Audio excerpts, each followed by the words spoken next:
रामकृष्ण हरी.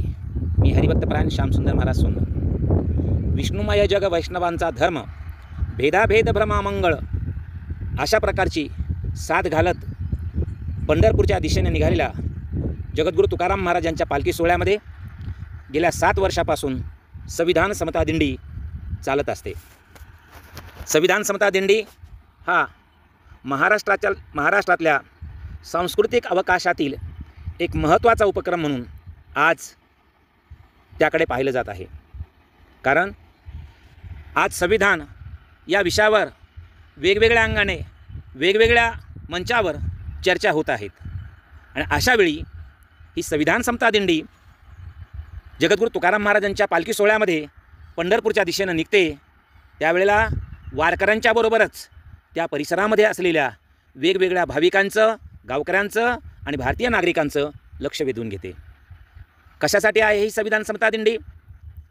कारण विश्वरत्न महामानव डॉक्टर बाबासाहेब आंबेडकर यांनी लिहिलेलं संविधान हे वारकरी संतांनी या महाराष्ट्राच्या मातीमध्ये ज्या मानवी मूल्यांचा जागर केला, त्या मानवी मूल्यावर आधारित ही भारताची राज्यघटना आहे.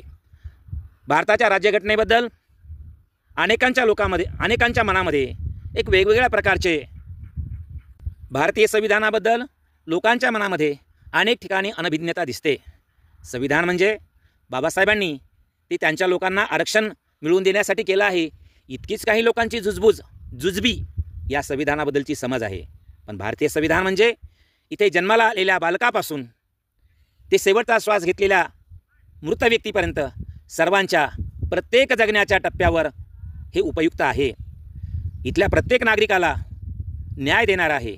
समता, स्वातंत्र्य, बंधुत्व आणि सामाजिक न्याय ही संविधानाची मूल्ये आहेत. आणि ही संविधानाची मूल्य संतांनी या महाराष्ट्राच्या भूमीमध्ये 700 वर्ष ज्या मानवी मूल्यांचा जागर केला त्याच्यावर आधारित आहेत.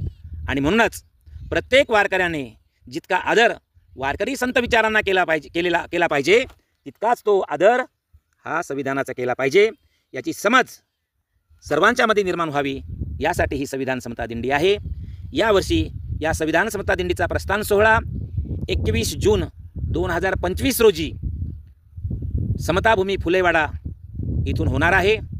तर त्याचा समारोप पंढरपूर येथील राष्ट्रसंत तुकडोजी महाराज यांच्या मठामध्ये होणार आहे. तरी सर्व संविधानप्रेमींनी या संविधान समता दिंडीमध्ये सहभागी व्हावं ही नम्र विनंती. रामकृष्ण हरी.